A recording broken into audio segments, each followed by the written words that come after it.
So we're going to be focusing today on fuel and friction and how we can launch streamlined vision in the life of our church. And as we think about this, there's two major concepts that in terms of leadership, we often think about. We have an idea, we have a vision. So we want to, fan the flame, pour more fuel on the fire, get people excited, move forward, do this and your life will be changed. We provide a lot of fuel, and often we don't account for some of the friction, some of the barriers that naturally arise whenever you try to initiate innovation or something new.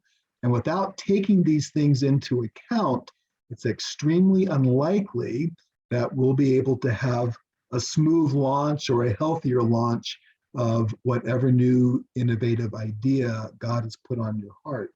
So, quick question. What makes a bullet fly? Feel free to unmute if you can tell me. What makes a bullet go, fly, leave the barrel of a gun? Pressure. Pardon? Pressure. Yeah, pressure. And what causes the pressure?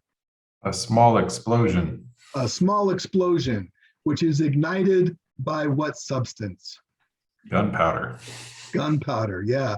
Right. So, what fun. Gunpowder, when it ignites, creates an explosion, which causes pressure. You were all exactly right. That's what causes a bullet to fly, right? So in the barrel of a gun, all that pressure that starts from the cap of a bullet that explodes with the gunpowder pushes that bullet out. It has no place to go but up. And often when we're thinking about leadership, we definitely want to think about how much fuel, how much gunpowder, how much pressure can we apply to a system so things are thrusting forward.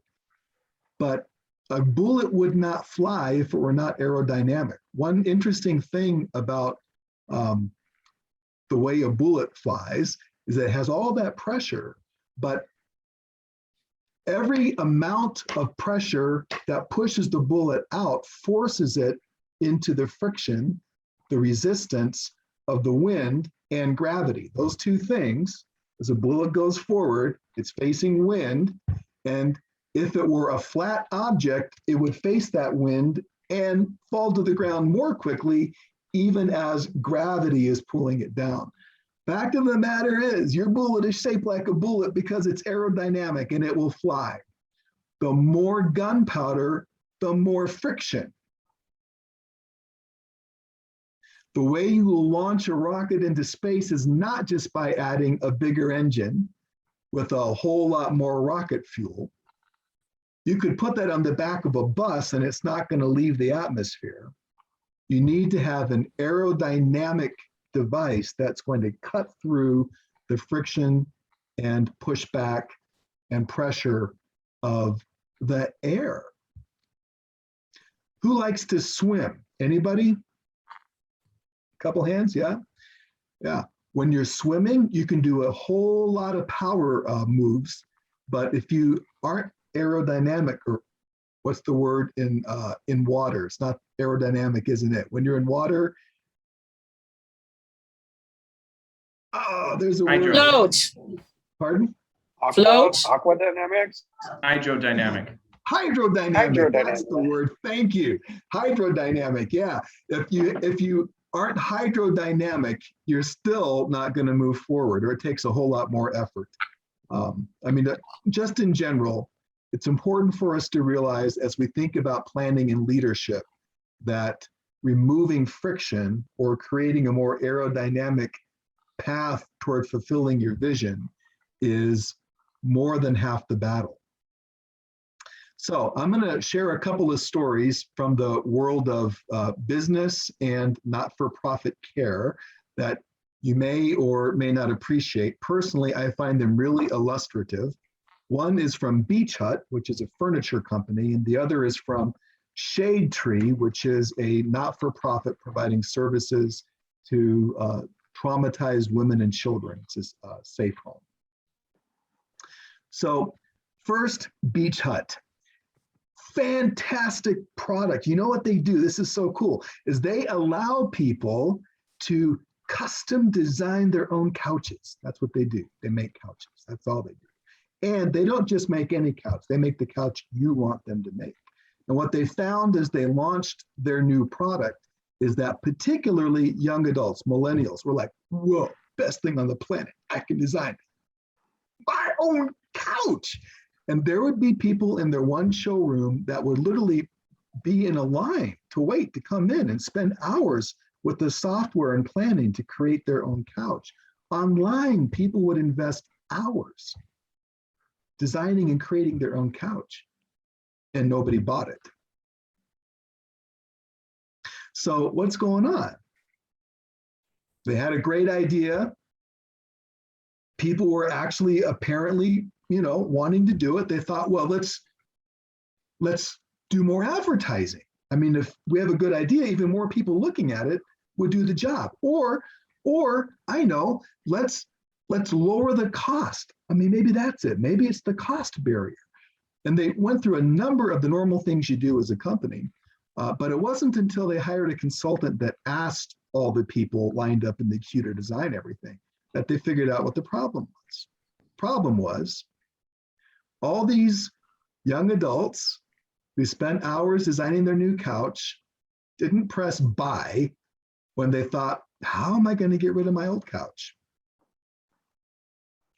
I mean, what? You put it out in the garbage? Who takes it? Do you have to pay for that? I don't know. I don't have an Uncle Ted with the truck to come and pick it up. I don't know what to do with my old couch. So when Beach Hut finally realized this, they changed their business model. They increased the price of the couch, but they said, when we deliver it, we'll carry out your old couch free of charge. And all of a sudden, all those people that were not pressing buy were buying. They couldn't keep couches in inventory. I mean, it's crazy. So they had a really good idea, but pushing harder on the idea wasn't succeeding. What helped was understanding why people weren't taking the next step and addressing that by removing the barrier. Well, that's fun for business. And I know you're probably thinking that there are some applications in church already, but let me throw out another business. It's actually not a business. Shade Tree provides services, shelter actually, counseling and services for battered and abused women and their children. So Shade Tree had a lot of people on the waiting list, a lot of people wanting the services. And what the manager of Shade Tree would notice as she looked out the window of the Shade Tree office is that there would be people who would literally park across the street and like spend an hour just staring at the building and then drive away. There would be women with their children who would come up to the door and then just stand there and then walk away.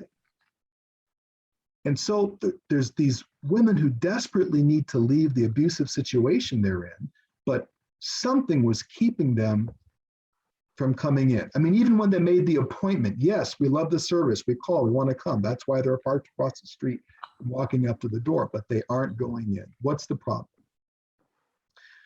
Well, the problem was there's a no pets allowed sign on the door. So women and children who are desperate to find the help they need and to escape a horrendous situation, the barrier, the friction keeping them from engaging that service was that they also had an emotional attachment to a pet. And they would rather endure abuse than leave the pet they love behind. So solution, and by the way, I mean, who can blame you? Look at that, I love that. The dog is so cute. Oh my gosh. French bulldogs. So what Shade Tree did was create another ministry. They created Noah's Ark. And across the street, they turned the space into an animal shelter so that across the street from the shelter for mothers and their children, they could just go and see their pet, which was now also rescued. And now they're always full. So sometimes we have a really, really good idea, and we're doing something we know people really, really need and want, but they're not stepping into that new action or taking advantage of it. And often the reason is some friction that we're not even aware of, a barrier that we can't even see that's going on in their heart. So as we think about this, I wonder, even now, just with a show of hands, is there anybody that can say this is resonating with some ideas about maybe why people aren't engaging with the gospel or with my church or with my small groups? Yeah. We're going to spend a little bit of time looking at some specific forms of friction that I think you as a leader would be really smart to be aware of, and then some ways that we can deal with them. So, yay, that means you need another PowerPoint. First, I do want to just point out that this idea of fuel and friction, I'm focusing on friction because it's counterintuitive for the way most of us as leaders want to think. With fuel, you're providing something to give incentive to act. With friction, there's an experience that is resisting the act. You know, for every action, there's an equal and opposite reaction.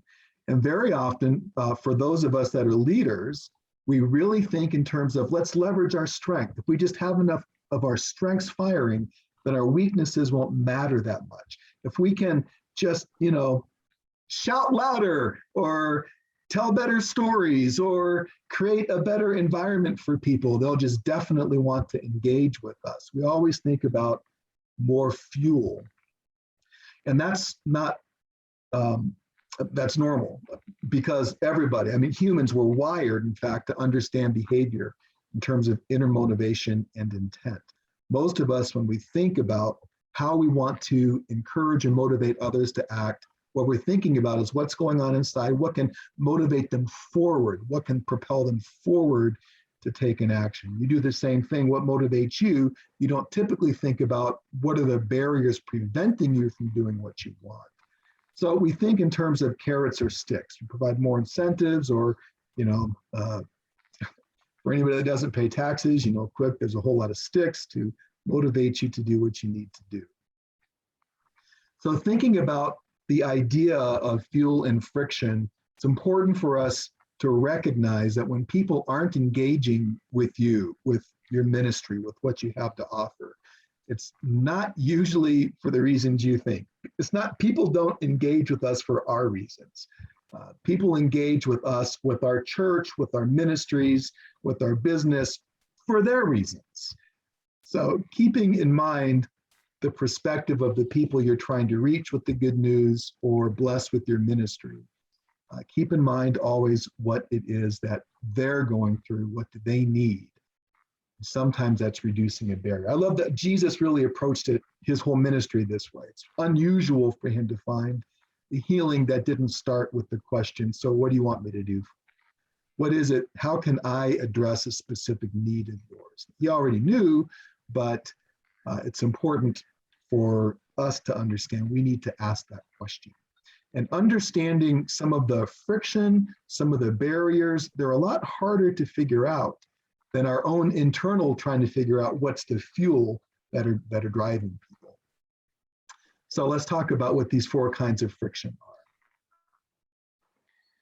I'm going to break these out, but in essence, friction starts when you have to put in effort to do something. Everybody chooses the path of least resistance.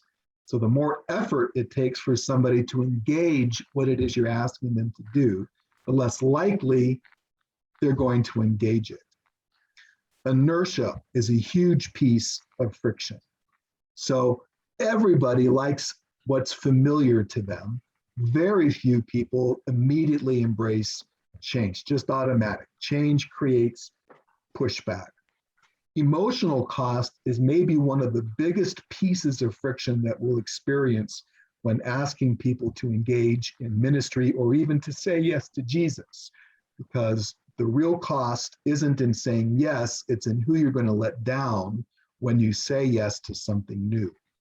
And then reactance is the fourth form of friction.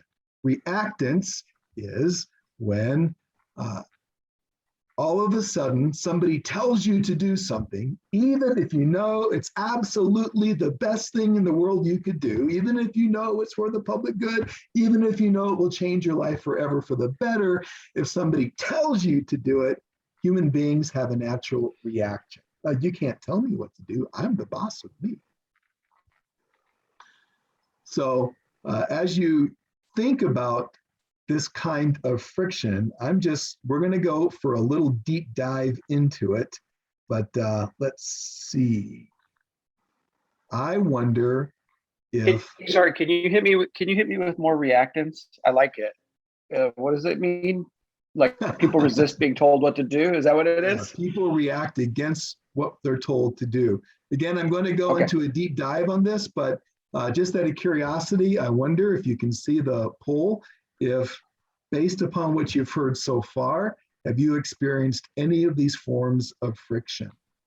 All right, but let's actually think about these things a little bit more. So I'm going to do kind of a deep dive on this. And perhaps as we think together and reflect together, it will be helpful for us. So regarding the path of least resistance, I just want us to think about a couple of things that almost certainly will impact your ministry. First, ease is super, super helpful. And I think about Netflix. Netflix probably demonstrates this for me better than any other organization. Let me just ask for proof on this. Has anybody binged like a whole season or even a whole like 8 or 10 seasons of a show that they really like? Anybody? You're so cute. It's okay. It's I know really like, bad. I'm It's an barely addiction. putting my finger up. I don't want to admit, as the superintendent of churches, that I binged Blacklist. Like I've watched every episode. It's a cool show. Can you believe it? All right. Here's the thing with Netflix. People didn't binge until Netflix figured out they could just automatically roll you from one episode to the next. So simple. You don't even have to think about it. You don't have to search. You don't have to make a choice. It's like, want to watch this next? Of course. So Luke, was that a hand or is that yeah, go ahead. Now they have the just play anything button. Yeah, that makes it even simpler. It's you don't too have hard to to make choose a anything choice. at all. Yeah. The fact of the matter is, the easier you make a decision for people, the better. It's also important that it be their choice, by the way. But the easier you make it, the better.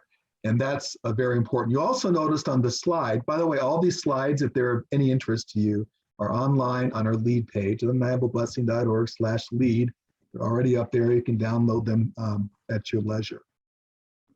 But another aspect of path of least resistance is toward relationships. And this one's a little bit scary for me, but you'll all know that it's true.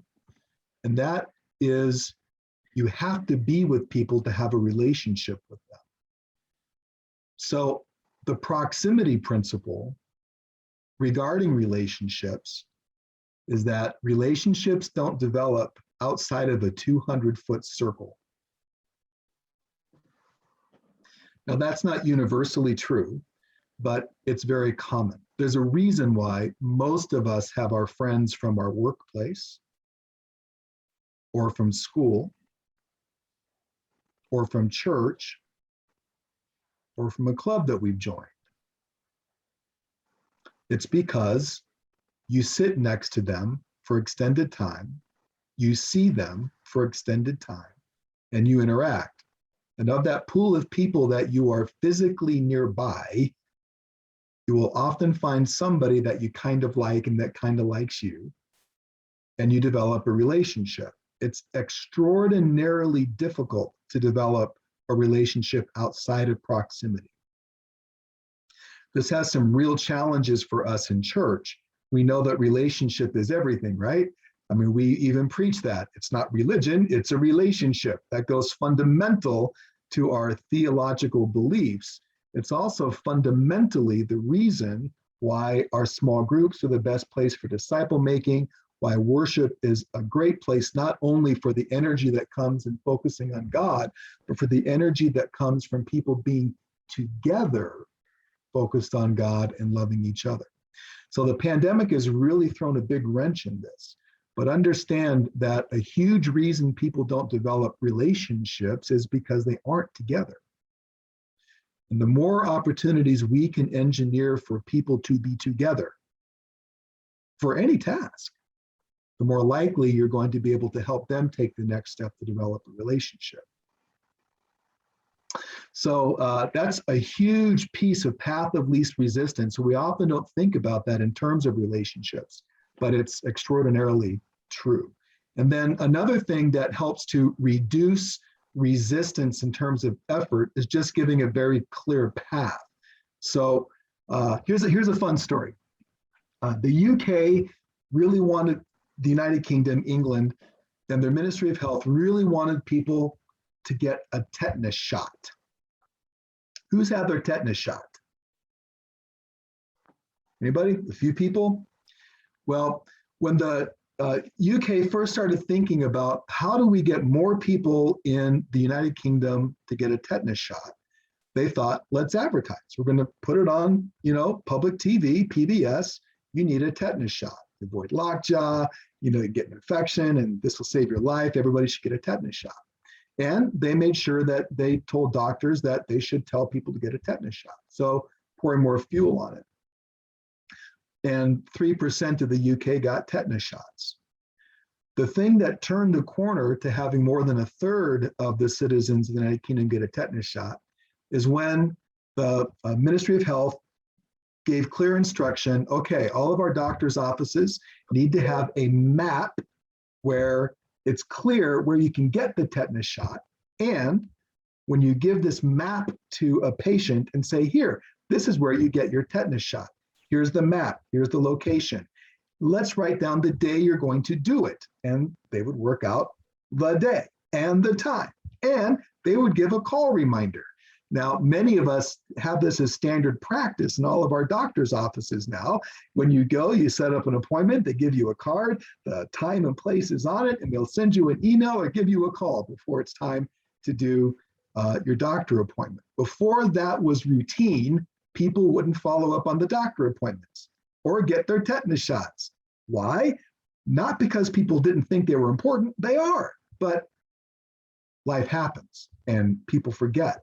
And they're afraid of, how am I going to find it? Where am I going to go?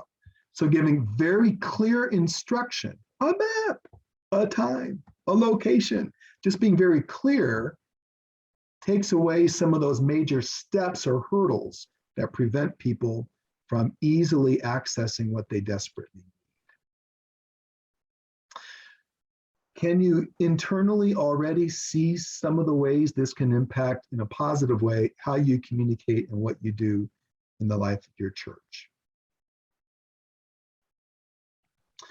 Okay, so how about inertia? I think everybody on this call is very familiar with inertia, that is familiarity. We always prefer the things we know. And in terms of this idea of fuel versus friction, the bigger the change, the larger the object. Not only do you need more fuel to push it, but the larger the object, the bigger the change, the more friction will automatically hit it. So to illustrate this, I threw down a pair of old shoes because it speaks to me. Who here likes their old shoes? Anybody? I do, I love my old shoes. I will wear shoes until they fall off my feet. I mean, literally. I have been running and jogging and my Nikes have literally disintegrated beneath my feet after years of use. Same thing hiking. I hike until the soles of my boots fall off. Then, and only then, do I get another pair of shoes? Because I hate change. So, but okay, here's a fun thing. My wife, for my birthday, gave me a new pair of hiking boots. Oh, she doesn't get me. But I smiled because I let her, oh, thank you, so thoughtful. She clearly was looking at my boots and noticed that the heels were all worn out and, there's like a rip in the leather on the top. And she's thinking that would be really nice. I'm like, oh, thank you. And I'm thinking, I'll never wear these. But, oh, thank you. But then we went on a hike together and I put on the new boots that she gave me because I'm with her. So I can't not wear them, right? And they're awesome. They're the best boots I ever wore. I can't believe it. I can't believe that my resistance to these new boots, because I just like my old boots, was preventing me from not only having a fake smile, but a genuine sense of joy at engaging the new opportunity my wife gave me. They're the best boots. I love them. But that's how people feel whenever you initiate change in your church. Just try introducing a new worship song on Sunday. It's like, come on, I want the old stuff that we learned last week. Right? It doesn't take long, but I guarantee that familiarity, status quo, when you change it in any way, is going to bring about resistance. And it's not because the devil is at work. It's not because all the demons have flooded your church and they're not following your leadership because they're resisting you and calling you the son or daughter of Satan or anything like that. It's because it's just natural. People prefer what's familiar. And it's also natural to recognize the bigger the ask. I mean, introducing a new worship song, okay, that's a thing. Introducing an entire new ministry or going to 2 services or something big, a major change, creates a huge amount of pushback. The bigger the change, the more the resistance. Have you felt that? Anybody? Yeah. Again, it's not the powers of the devil at work. It's the way people respond naturally in situations. I talked a little bit when I referenced Shade Tree, that there's an emotional connection to a pet that many, even very traumatized women, would prefer to continue to suffer if it meant that they could keep their pet safe. Emotional attachments are huge. And as we think about change in church, emotional attachment is likely the biggest hurdle, the biggest amount of friction that you're really going to face. So there's a couple of kinds of emotional attachment that I think I'd like to talk about: relational anxiety, rejection anxiety, and separation anxiety. So I'm going to talk about first relational anxiety. I mentioned the Army there. The military recruiting services have discovered something amazing, and that is many huge numbers of young people that they talk to are really excited about joining the military. Air Force, Army, Marines, Coast Guard is a branch of the military. My son's in the Coast Guard. I just want you to know it's for real. It's a branch of the military. They're tough. They do tough things. They float on boats. But young people, when they are approached by an Army recruiter, what Army recruiters find, for example, is they are actually excited about the possibility of, 1, a regular paycheck out of high school. That's awesome. 2, a purpose bigger than just me, myself. And 3, one of the biggest things is a band of brothers or sisters, friends. I can develop camaraderie. And so there are some, and advancement, by the way. I might not be able to advance by going to college. There might not be jobs in my community with something I'm suited to do, but the Army or the Air Force or the Navy will give me training for a career, and I can even get an advanced degree paid for by the US government. So there's a lot of incentives to go, huge incentives. What the recruiters discovered, though, is that the significant reason, the main reason that young people excited about joining the military don't go is because of mom. The main reason is young recruits can't imagine the pain their mom will go through when they go home and say, I've just signed up for the Marines. Or the disappointment or the loss of relationship from dad or family, but usually it's mom. That's what military recruiters have discovered. So that's huge. Emotional cost is a major piece of friction. And you know that's true in your own church even. So for example, if you ask somebody to even join your board, a major decision-making factor there isn't, am I equipped to do it? Yes, I am. I'm excited about the vision. Yes, I am. But, you know, I can't let down my daughters who I'm got to go and play soccer with. I can't let them down. I can't have that emotional connection hampered by what you're asking me to do. These are real. And by the way, they're not bad. We have emotions and relational connections for a reason. I'm not saying disconnect emotional connections. I'm saying take them into account when people are saying no to you. It's often out of that rather than you or what you're asking to do. So I'm going to do a little conversation about Match.com versus Tinder. This talks about the emotional barrier of rejection. Okay, anybody heard of Match.com or Farmers.com or any of the .coms that match people? I have not used any such service. I met my wife through more traditional means before the internet was connected. Let's see. I'm too old to have used Match.com, but I know many people who have used this as a connection and have just really been blessed by it. I know long-term relationships and marriages that have come from such services. So as I share this, understand this isn't, advertisement for or against this kind of thing. Just understand that Tinder is a lot more common now and a lot more effective. And here's the reason why. What Match.com does is they will use your profile and match you with the profile of somebody who seems to have some similarities and for some reason will make a good fit for you, right? Sounds good to me. In fact, in this world of digital connections and all of my 4 sons had the hardest time finding another Christian woman to date. Not even a woman who was on fire for Jesus, just somebody who would claim Jesus in any way. It's really hard to find people that you relate to. So it's a thing. So how good if you can have that connection?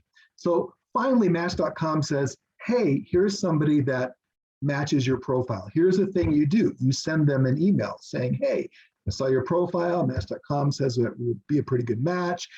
And you make that initial overture. So here's what happens. You write your email.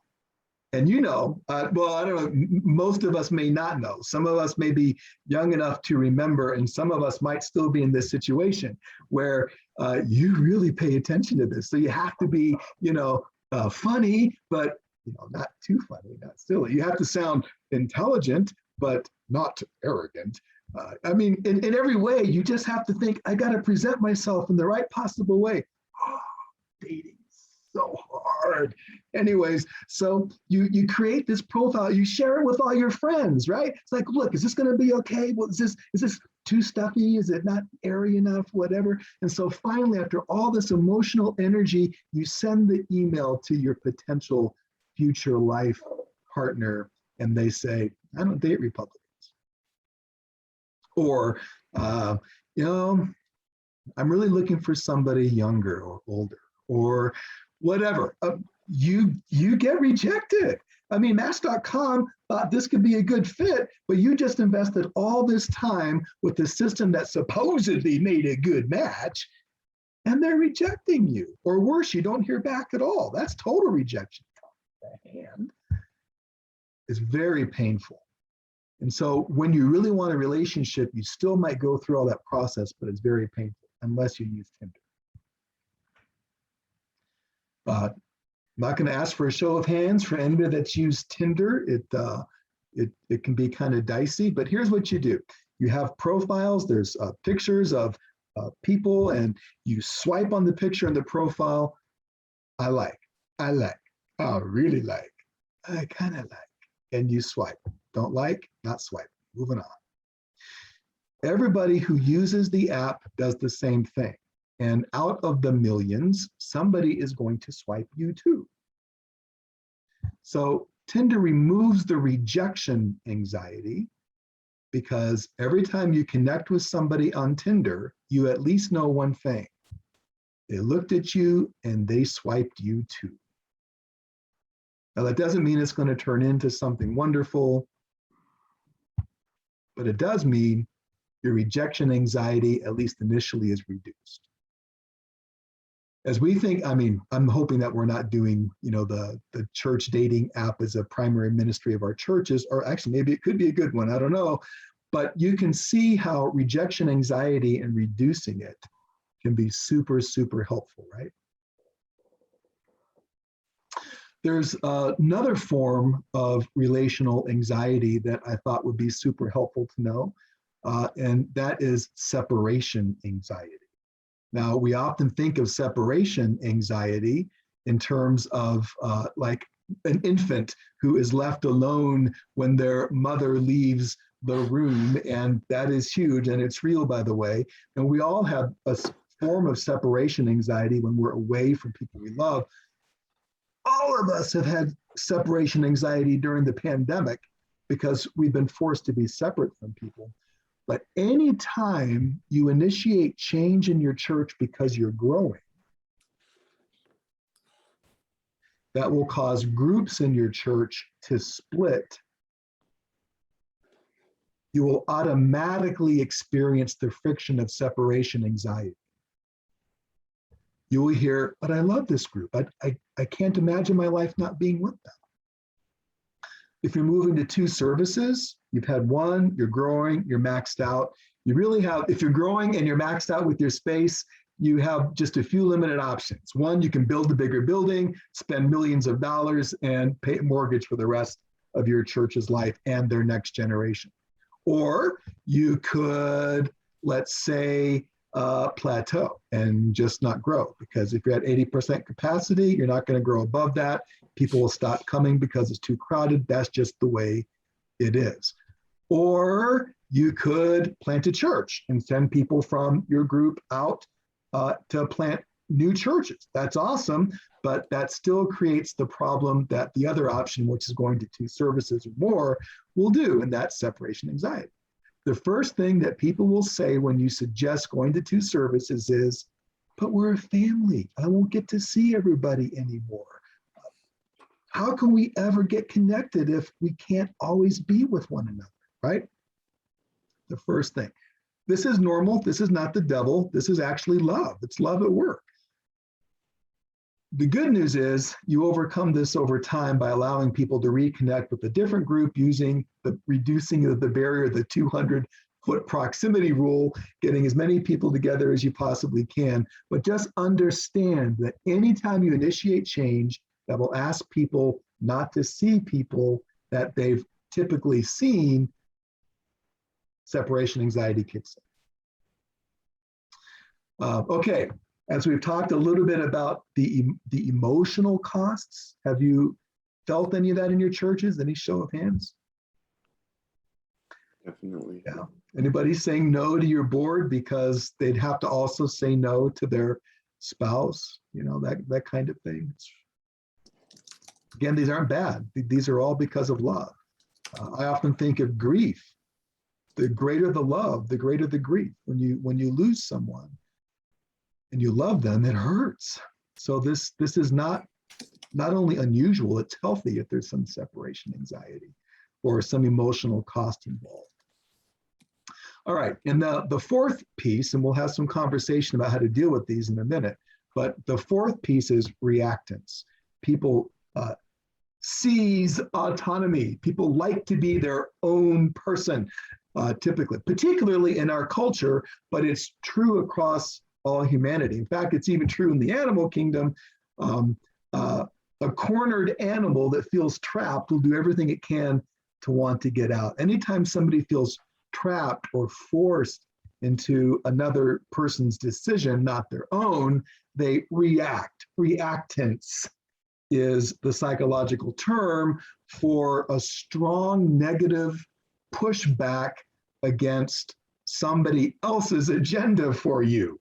So the loss of autonomy and loss of choice, which every single one of us have experienced in spades during the pandemic, and we're seeing the fruit of it, has completely forced us into a culture of reactance. It's like, oh my goodness.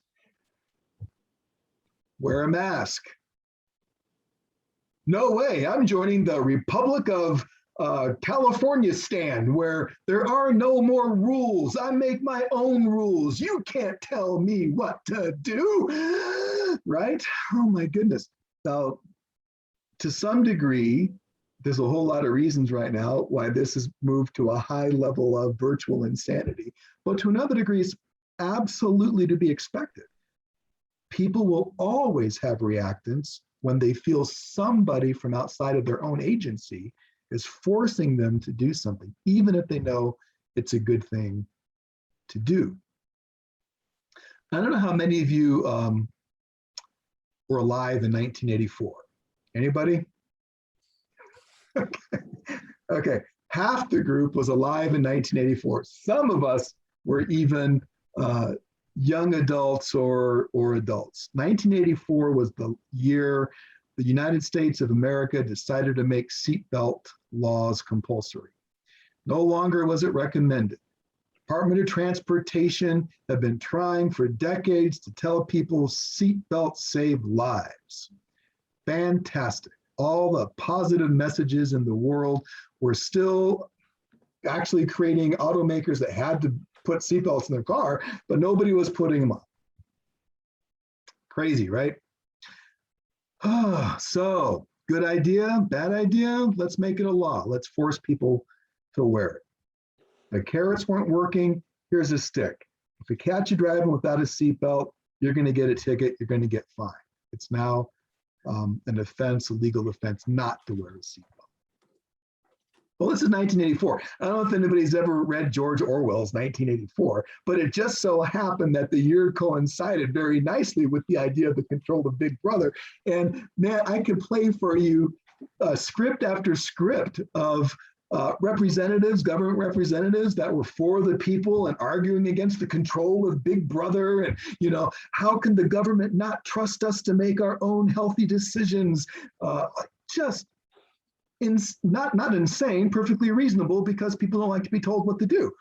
I wore my seatbelt before the law was passed, but now that the law is passed, no way I'm going to wear my seatbelt. You can't make me.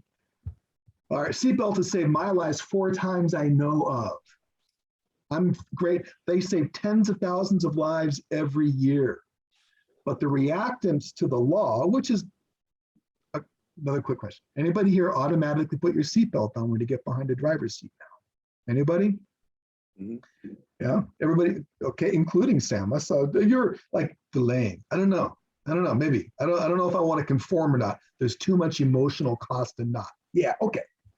I'm just playing. Okay, so yeah, right, we do it automatically now. It's like it's our own choice now. And of course we make the choice because it's the right thing to do.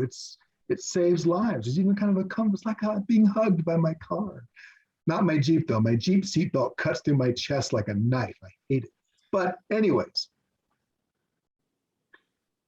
it's no surprise that the same thing is happening with vaccine mandates and any law. Anytime you're told what to do, anytime you tell your church, this is what we're doing,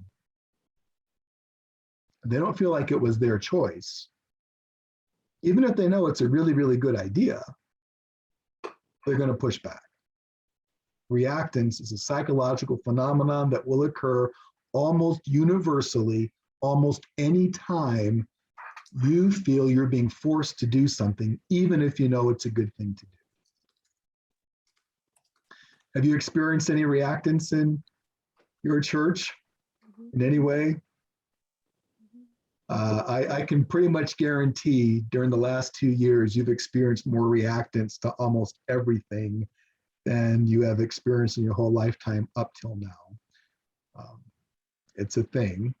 By the way, just another, this is extra, I wasn't planning to say, but if you are in a period of reactance or reactivity on a regular basis, it actually erodes your psychological ability to respond in a healthy way in the future. You become more sensitive. It's like an abrasion. You become a whole lot more sensitive. So even a strong suggestion, you react against. Again, even if you think it's a good idea. Oh, is she trying to control me again? So you have to go to a new small group? No, I don't. You can't make me. I'm not going to go to any small group if I have to go to a small group. Not going to happen. You know, these things are real.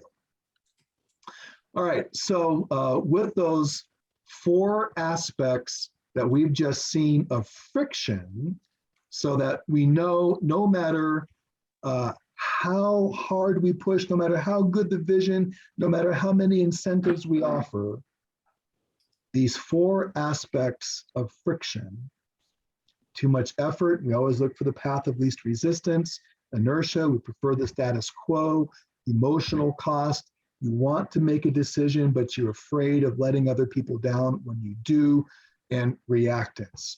I'm reacting against being told or forced to do something. Would anybody like to share one time when you think you've experienced reactance in your church? Immaculate.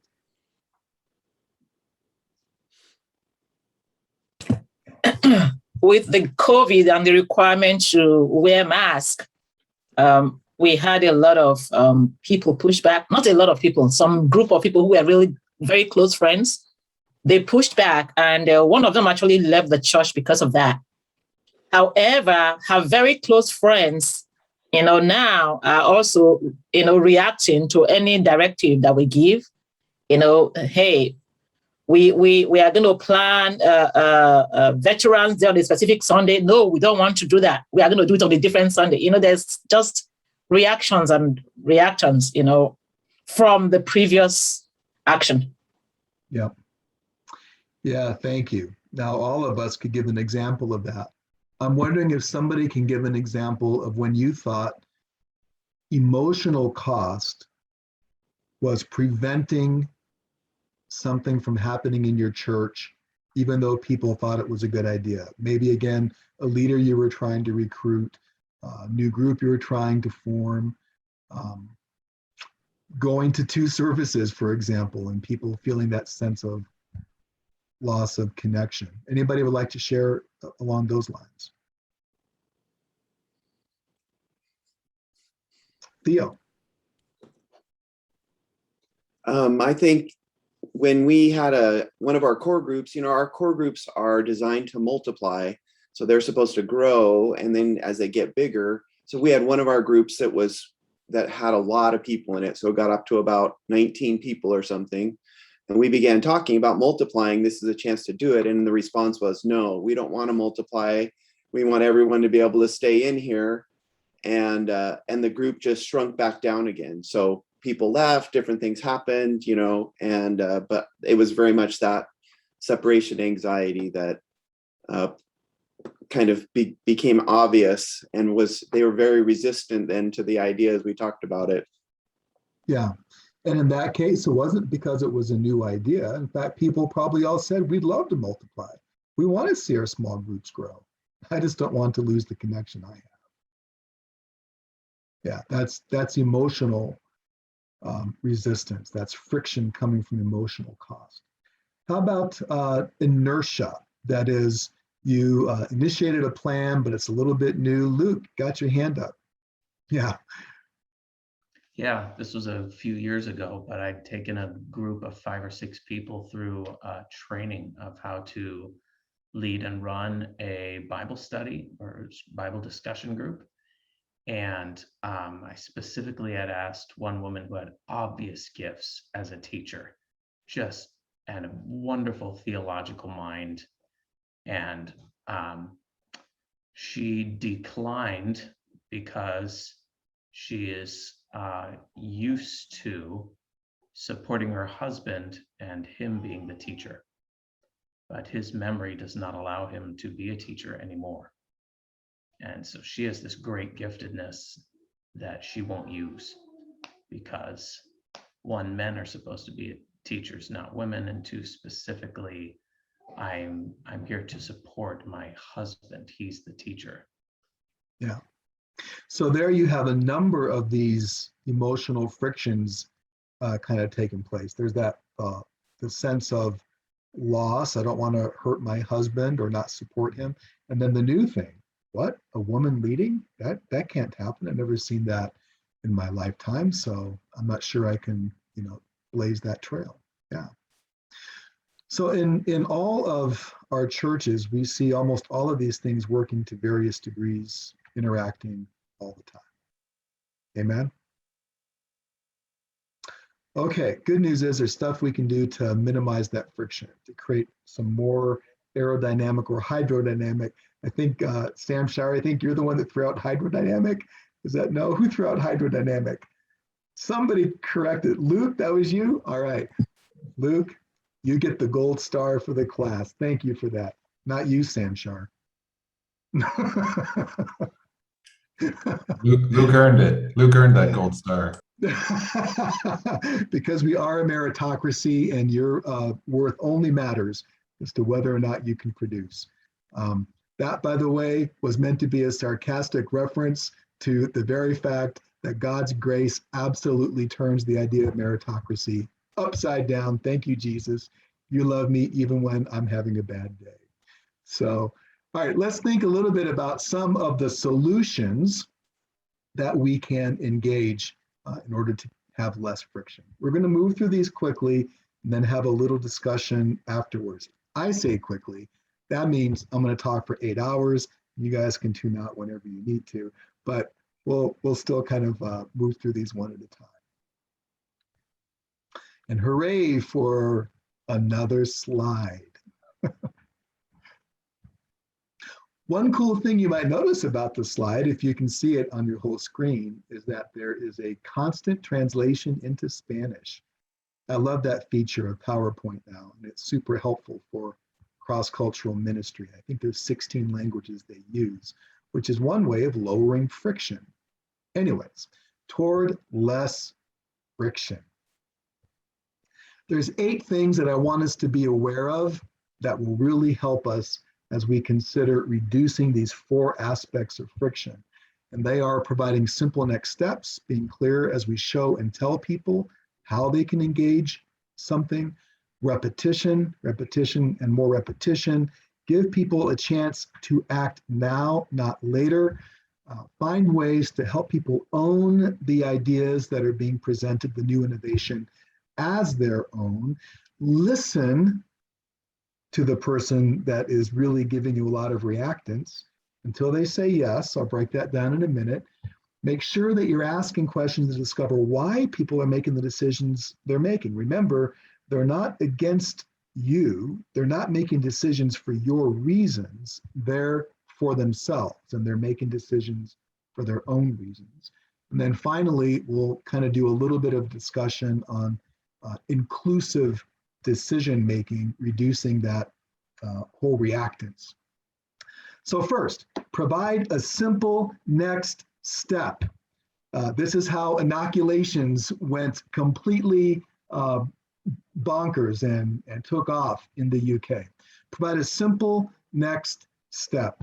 If you are, for example, wanting to move from one, let's say, small group ministry to another, kind of do a Netflix thing and do your best to provide an immediate choice, a simple next step. Yes, I'm going to continue on this group for another 8 weeks or 24 weeks or 6 weeks, however you think about it in your church. I'm going to continue for this period of time. It's a simple decision. It's a simple next step. And when they take that next step, it continues to propel them forward. Likewise, be super clear that you show and tell everything. The little map that helped get the inoculations going works in your church too. Often people won't know where or how to connect to a small group, or where to go or how to get there to provide your ministry to the homeless in a particular park or at a community, etc. So just make it simple, make it graphic, and make it plain. Show and tell how to do it. The tell piece, by the way, you can really reduce some of the friction that comes from life just happening by providing regular timed reminders of an event that somebody has shown some interest in. Often people will want to go to that fellowship group or attend that special service. Just life happens, they forget about it. Think about writing the appointment card and doing the text reminders. Do remind people. It's not 100% foolproof, but it reduces some of that friction. Repetition, repetition, repetition, repetition, repetition, repetition. As often as you have people repeat with you, especially or hear over and over that this is what we're doing, this is a new idea, and here's why, it becomes more and more familiar. Remember, one of the big pieces of a barrier or resistance is a lack of familiarity. But when people are able to hear over and over, it becomes more familiar, less foreign or strange or exotic, and something that they'll be more comfortable to engage in. So repetition, not only of a message, but of an action that you want people to engage in, creates familiarity. As often as possible, don't have people wait to take the next step or make a decision. Wherever possible, do it now. So, for example, here's a big one, Connect cards, which about 2/3 of our churches use. Super, super important. It's one of the best ways you can get information from new visitors and guests, and it's one of the best ways you can get what's going on in the lives of people and decisions they're making through prayer requests, through conversation about, yes, I want to receive Jesus, or I want to be baptized, or what have you. So I'm a big believer in Connect cards. I'm going to actually pause this one for a minute and just share. Here's a fun thing.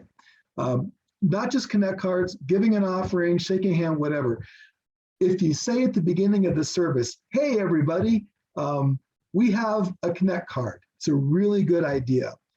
And we collect these during the offering. Even better idea, because you said we have this thing, and here's a time when we're going to collect them. Maybe it's not offering, whatever time you do. So that's good. So you're telling. Even better, look in front of you at the seat, and you'll notice a beautiful card that says Connect card. Now it's show and tell. And we're going to collect it during the offering. So you're giving some very clear directions. But even better is if at some other point during the service, at the beginning, hey, everybody, we have a Connect card. Just look in front of you. We want to connect. God wants to connect with you, and we want to hear how you're connecting with God. Whatever. You look at it, you show, you tell. Then, sometime before you take the offering, have some kind of reminder again.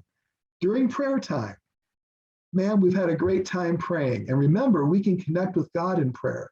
And we'll have a Connect card so you can connect with us and with God. And we're going to collect that at the offering. It takes, 3 seconds to say, but it's another prompt, another reminder. Then come offering, you take the Connect card. But here's the thing. If you made the announcement, here's a Connect card. And then you had a wonderful worship service. I'm not going to take time filling out my Connect card and miss that great worship. And you showed an amazing video.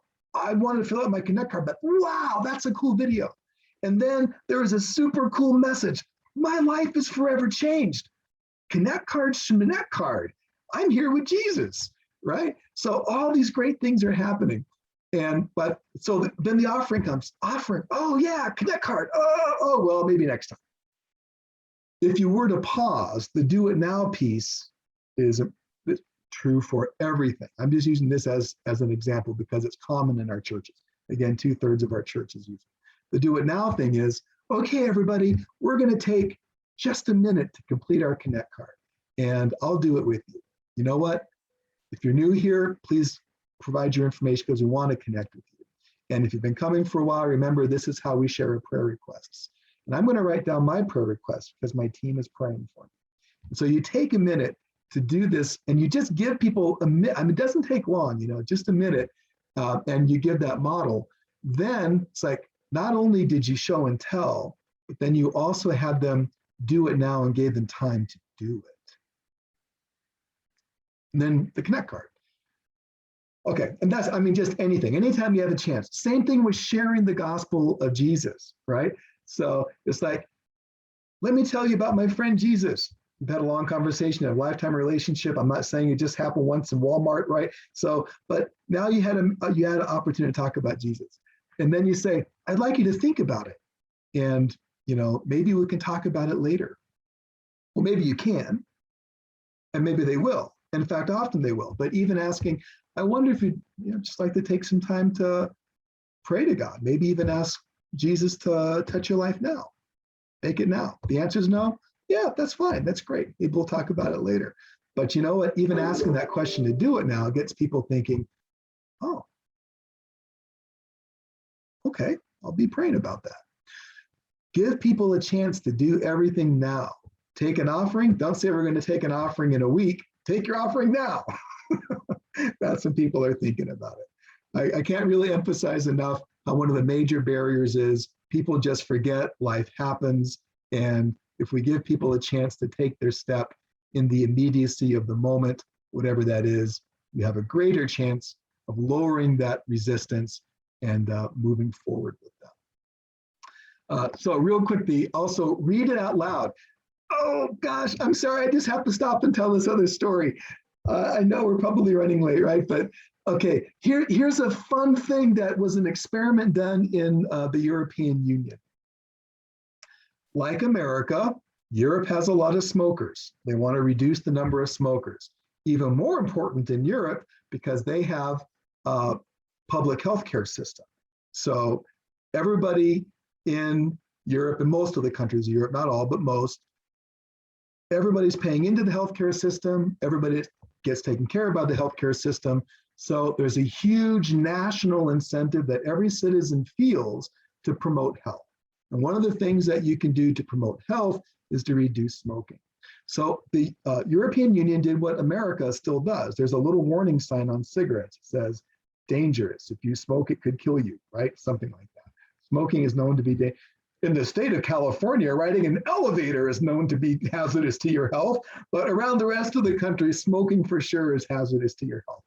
So here's the thing, just having that notice, just having all of the TV commercials and huge amount of public advertising on how smoking is bad for your health wasn't really changing attitudes. They did an interesting experiment though, and they had a group of people read "Smoking is dangerous for your health" and read out loud, "Smoking is dangerous for your health." People that read it out loud internalized the message. It became their own. Oh yeah, smoking is dangerous for my health.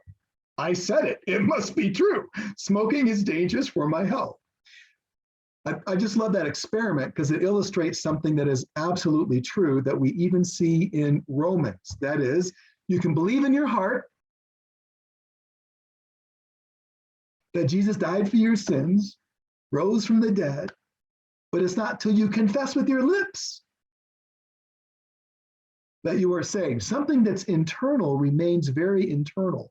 It's only when you express it, when it comes out of your mouth, that it begins to take shape as something real and something I can own, something that's transformative for me. So have people read stuff out loud. If you have a vision statement, have people say it out loud with you. If you have a new plan and there's like 3 easy steps to do it, don't just tell them, put it up on a screen and say, let's read these 3 easy steps together. And then the conclusion, and we're going to do this. I'm going to do this. I read it out loud. It's not a guarantee, but psychologically speaking and spiritually speaking, when we confess with our lips, it makes a huge impact in reducing some of those emotional and reactance barriers. All right, read stuff out loud. Now, the rest, I'm going to summarize in kind of a way in a minute. Make it their idea if you're sharing a vision or telling people this is a better thing for you. If you just tell them, they'll react. Find a way to make it their idea, which we'll talk about more in a minute. And part of this is listen till yes. This is super important If you're dealing with a particular board member, for example, or a leader that's very resistant, here's how this works. First, has anybody ever faced that? Has anybody ever faced a leader or a member of their board that was very resistant to a new idea in the church, and they would articulate with vociferous power how you are wrong and they are right? Anybody? Yeah, show of hands. Like almost everybody. Everybody except by Ely, because he has everybody in his board loves them. So here's the thing. Don't try to push back with your better idea. That just creates reactance. The most important thing that you can ever have a person say is yes. The minute somebody says yes with you, the minute you find a point of agreement, no matter what it is, the more likely that you're going to reduce levels of resistance and increase the likelihood of being able to work together. So let Dr. Vociferous communicate with all unction his perspective on how he and his crew are absolutely right and you are a dweeb. Let him do it. And then repeat with him. So what I'm hearing you say is some really good points, which you've made. Made some really good points, how this is going to cost a whole lot. And some people are going to really have their feelings hurt. You made a really good point we need to be aware of. Aunt Mabel is probably going to leave the church if we do this. Thank you. Did I hear you right? If he says yes, you've just made a major resistance breakthrough. For a couple reasons. One, you actually took time to listen, and maybe he did make some good points that you otherwise would not have heard unless you took time to listen and not have your own reactance. By the way, all of these barriers happen to us too. So there's that. The second thing is, he said yes, you heard him. So here's where you get your second yes. Thank you for those really good points. I wonder, would you be opening to hear another perspective or a different point of view? It's a super important question to ask. 90% of people ask that question will say yes. The minute that person says yes, that's the second point of agreement. So now you have somebody who actually has internalized, as they vocalized, that they will at least agree to listen, and that lowers reactivity and gives an opportunity for conversation, dialogue, and better decision-making to take place. Super important. Another aspect I talked about was making sure that we're able to have other people view an idea as their own. If you're casting vision, I hope you don't do it by sitting in a closet all by yourself, waiting for God to download to you all the magic secrets that will turn your church around forever. It is a community thing. You're the leader. Listen to God. The Holy Spirit chose you and appointed you to where you are to hear from God and provide some vision. But the Lord also provided the whole body. The body of Christ speaks to us, right? So we listen to the body of Christ. If you're going to cast new vision, listen intently and remember who said what. So you're moving to 2 services. And as you've listened intently, you can talk about in groups, at your board, and for larger vision casting. You know, Luke, I'm so happy you brought up to me how difficult it is to get a cup of coffee at the back of the sanctuary. It's just so crowded.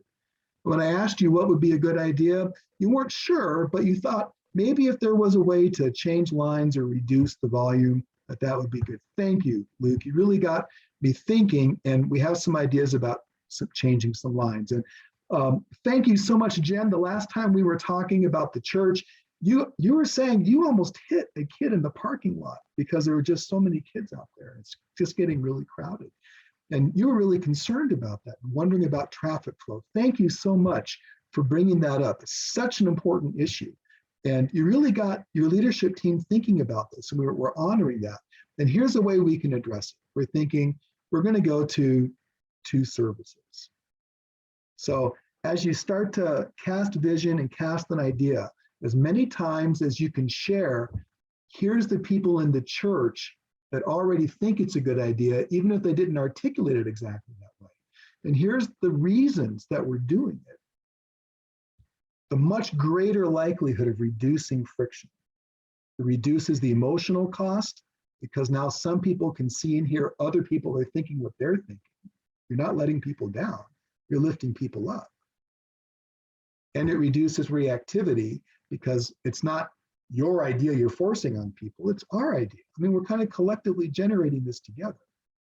Even if you are the key driver, that's your role as the leader and the vision caster, it's being done in such a way that's sensitive and aware of what the needs of the church as a whole are. Then the last two, I'm not going to throw up a slide because of time, but I just want to say, always ask why. And how many of you have gone through the type process? A couple of you are going through it right now, 3-year planning engagement. Part of that includes taking something called the NCD, or Natural Church Development Survey. I've done this many times as a pastor. I'm a NCD coach. I believe in the process. It's super helpful. The first time that I had an NCD survey done at my church in Chicago, the weakest part of our church was worship. I saw that and I thought, that's crazy. That's ridiculous. We've transformed worship. We've hired a new worship leader. We have a virtually professional band. Every time people comes in, they say they love the music. So I'm thinking we did everything we can to make it the best worship service possible, but it was ranked the lowest. Part of the process is ask why. So everybody, we had this really low score. Why do you think that is? Turns out the reason people didn't like our worship service was because kids were crying all the time and running back and forth across the aisles and were completely distracting people who were trying to worship. I thought the inclusivity of having multiple age groups and having kids all over the place added life. But most people thought having a crying kid and smelling a urine-filled diaper next to you in church kind of reduced the level of worship. So the solution wasn't fire my worship leader and hire a new group. That's what I thought initially. That would have killed the church, would have broken all kinds of relationships. The solution was, as I discovered why, as collectively we did, was to create a contiguous service for children during the time of worship. So they had a chance to grow and be nourished. The adults had a chance to grow and be nourished. Everybody's happy. And all of a sudden, same band, same music, same order of worship, same everything, just shifted kids, and the worship score became one of our highest. Who knew? Always ask why. What you think is the cause for some issue in the church might be, but it might not be. Always ask why.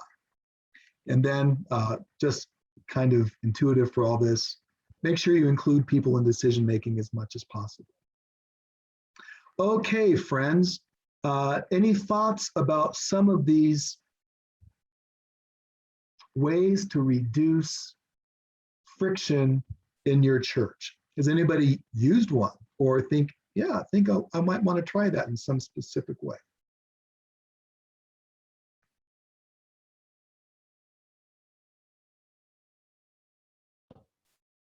Luke? Listening until yes has been a major conflict reducing tool for me in the past. That is like, that's some potent level conflict reduction strategy there, and it's really very simple to do.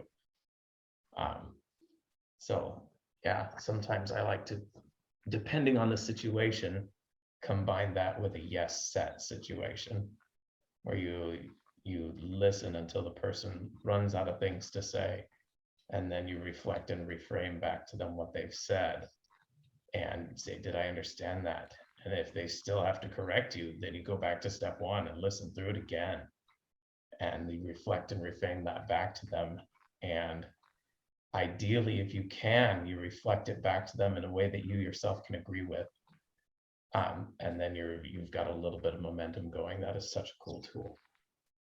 Amen. Thank you for sharing that. I think I'm Anybody going to else? try to ask why. Oh yeah, I think I'm going to try to ask why more, because I stand up during small group season and say, this is what we do, and this is where our church is, and this is where people grow. And if you're not a part of small groups, then you're not a part of the mission of the church. Like, I really hit it hard. circles are better than rows. Staring at me for 40 minutes is not going to help you grow as much as talking about your faith. And then I get like 50% participation and I just get my feelings hurt. And so maybe I should just ask why more often and try to, because I think I know why, but maybe you're right. Maybe I don't know why, or maybe I'm just not asking why enough. And so maybe there's some barriers. There's too much friction.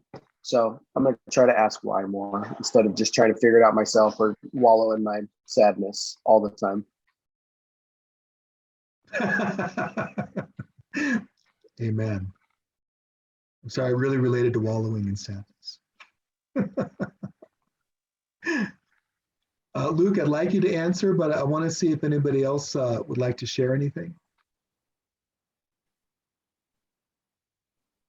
Go for it, Luke.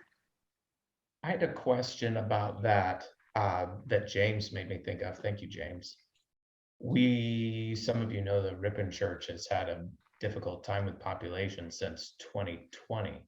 I'm having a hard time coming back. And there are a whole bunch of sources of friction there. And I'm having a hard time identifying which ones I can do anything about. There are so many of them that I don't feel like I can do anything about.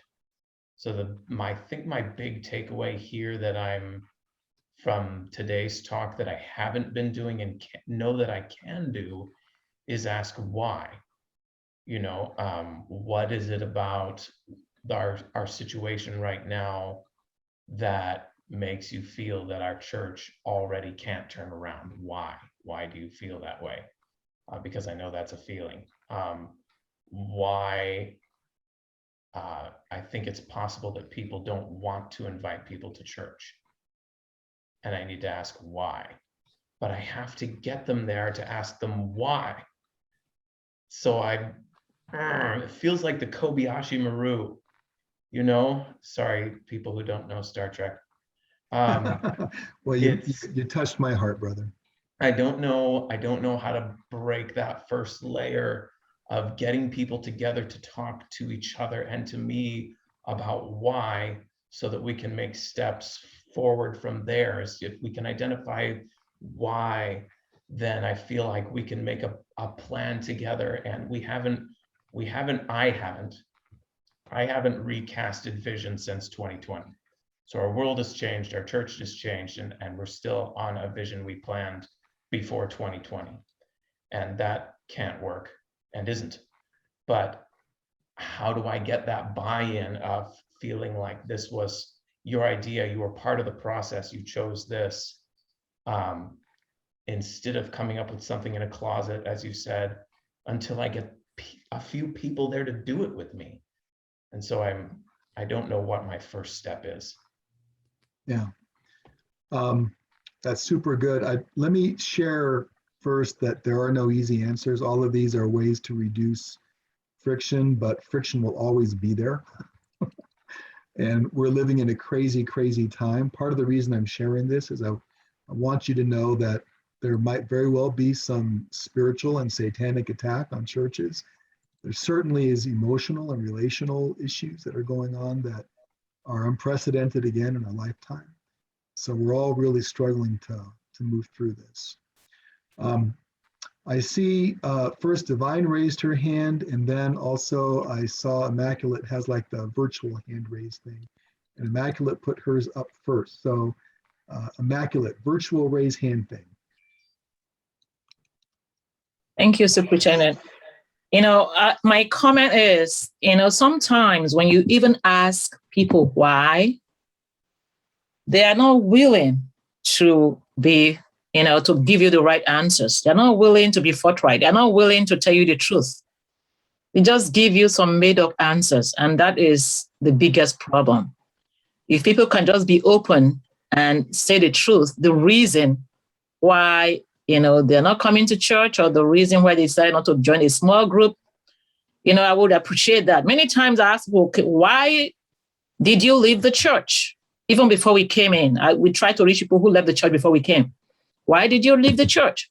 And they give some flimsy excuses. And then somebody else says, no, that's not the truth. The truth is they left the church because of a particular person. Why don't you just tell me the truth? So how do we resolve that? People not telling the truth.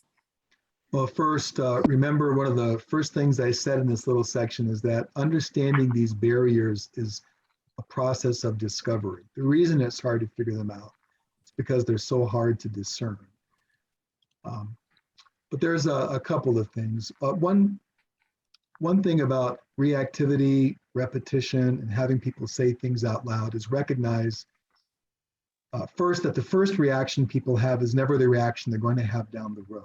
That is, people automatically resist or automatically jump onto something without thinking about it. Later they change their mind, sometimes for the better, sometimes for the worse, but almost never is the first reaction the one that will be the long-term reaction. That's true with getting to why as well. The first conversation with somebody trying to discern motivation or reasons behind an action, particularly depending on who they're talking to. So it'll be shaped by who you're talking to. If you're talking to somebody that you don't want to hurt by telling the truth, you're not going to tell the truth. It's less likely. The emotional cost is too high. It's more likely that somebody will tell the truth to their peer or somebody that they might feel superior to, but usually to their peer. So if we want to get to the truth and the motivation behind what our congregation is thinking, usually you, the pastor, are not the key to that. But if you can ask a few of the trusted leaders in your church to join you on a quest to discover, then it's more likely that you'll be getting some true motivation from others. So just one thing, and this might be harder for some churches than others. Luke, I'm thinking of you and your situation. But if you're going through like a major change or a major shift, new agenda, new pastor, sometimes it's helpful to have a clear reason to hold a series of focus groups where you want people to articulate what they hope, what they fear, and perhaps some reasons behind actions they're taking. That will give more of a likelihood in a group among peers that you're going to get an honest and broader assessment than you as the pastor or me as the superintendent. I believe that we all have a very trustworthy relationship, and yet I'm confident that there are things that you would hesitate to tell me that you would not hesitate to tell a friend or a spouse. There are just layers like that. I see that a number of really good ideas have gone up in the chat as well, particularly the way we ask questions and discerning why. If you want to get to yes, you need to ask a yes or no question. Did I hear you right? Yes. If you want somebody to share their heart, you need to ask a much more open-ended question in a lot softer way. Could you just explore with me a little bit about how you're feeling about some of the changes in church, for example? Gives a more open-ended opportunity for a person to have a conversation, as opposed to the yes or no. Well, why didn't you go to this at that time? Or why aren't you doing this or that? That level of confrontation isn't the kind of yes or no you typically want to move to if you're on a path of discovery. So there's a time for the yes or no, and there's the time for more open-ended point of discovery. Finally, although I know I'm talking too long on this answer, none of this happens overnight. Relationships take time. And every time you initiate something new, the Deshidas are new in their church. They were just appointed in the middle of a pandemic, you were appointed to lead. Jen, same thing. You were appointed just at the thrust of the pandemic, just as you're beginning to create a sense of connection. All of a sudden, you had to shut down church, nobody could come, and everybody in your community, Turlock, not everybody, a large percentage believes that the liberal Democratic Party is trying to remove all sense of identity or self from the American population. So if we talk about using a mask or anything like that, essentially it's government control of my personal rights. So then your first act as pastor is, we can't meet for public worship, and if we do, you have to wear a mask. I mean, that's like almost a no-win scenario.